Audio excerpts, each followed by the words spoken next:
asked me to speak a little bit about the job numbers, and the job numbers just came out, and they're horrible. And they're very, and I say that not happily, I say that very unhappily. But the numbers are horrible. It's just these people are destroying our country. Here's another sign of it. So as you probably know, before I did, the job numbers came out. They're really, really low, really bad. Our economy's bad, and now it's starting to show. So you'll see, and it'll only get worse. It'll only get worse. We're only going one way with the so-called leadership. There is no leadership, but with the so-called leadership we have in this country. So that's number one. Number two is where we are now. We're in a courthouse instead of being in Georgia. We're in a courthouse instead of being in any one of, I would say, 10 states where I'd like to be right now.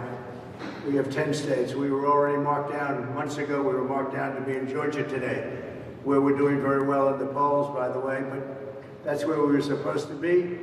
We're supposed to be in Ohio tomorrow, and we're supposed to be in Florida on the next day doing campaigning, essentially campaigning. So now I have to go through this trial day after day.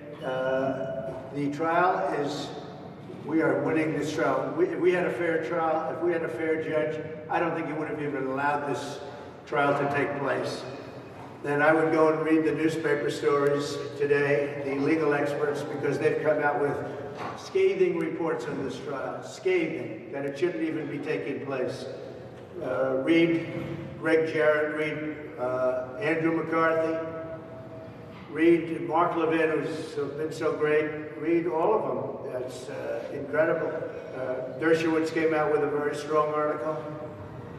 Jonathan Turley has been very, very powerful. Just came out with another article. Just read them. I don't know these people for the most part. These are legal experts. And they say this trial is a disgrace.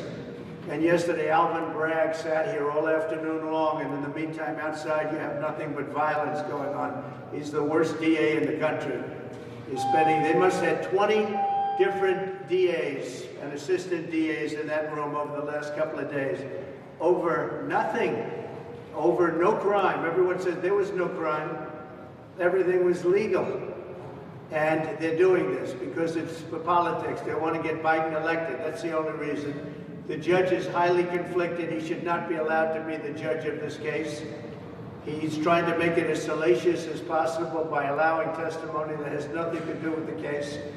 He wants to make it a nice salacious case, try and hurt Trump, but it's having the opposite effect, I think. We'll see, but the poll numbers are higher than they've ever been, and that's the story. But he's trying to make it as salacious. He's allowing things in that have nothing to do with this case, nothing to do with it. And he's allowing things in, but nothing for us. He gives everything to the corrupt DA. We have a corrupt DA who's not doing his job. New York City is a violent city. It's become violent with the cashless bail. I'm the only one who has to put up bail. So I just want to tell you that the case is going fine. We have a corrupt DA. We have a corrupt judge who shouldn't be on this case. And it's a disgrace to America, and it's a disgrace to our court system. And I had two other judges. Engoron's an example. He refused to listen to the appellate division. Judge, it's a cabal going on, by the way. He refused. I won that case. That's the Attorney General case. I won that case. Engoron refused to honor the order of the appellate division, which is essentially his boss. He said, I guess in a crude way, I won't say it, but you know what he gave them. You understand that? He looked at him, he said, I'm not doing this. I'm not doing this. I'm not going to follow the orders. What does he care? He's retiring or something. He's a corrupt judge, another corrupt judge. And then the third judge, you know all about him, Kaplan. That was a disgraceful situation. So this is all New York. It's the people love me, but it's a Democrat deal going on to try and get this corrupt president, this president that's destroying our country. Look at the job numbers today. They were so much lower. Nobody ever thought a thing like this could happen so quickly. But they're trying to get this horrible president, the worst president in the history of our country, they're trying to get him elected with these three judges that they've had in New York. And it's a disgrace. And it's an absolute disgrace. What's your plan for jobs? Say it again. What is your plan to improve the jobs? For jobs? The job numbers. What's my plan for jobs, you say? Yes. My plan for jobs is to drill, baby, drill, to bring energy down, to close up the border, to get rid of all the criminals that are being allowed into our country. You know, our country is being inundated with criminals from all over the world. The jail populations from all over the world are way down because they're driving them into America. They're dropping them off in the good old USA. And they're taking them out of mental institutions, and they're taking them out of jails from all over the world, not just South America.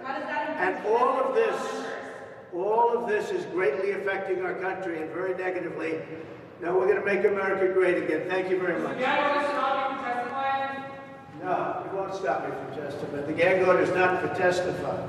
The gag order stops me from talking about people and responding when they say things about me. We have people saying things about me and I'm not allowed to respond. So this judge has taken away my constitutional right.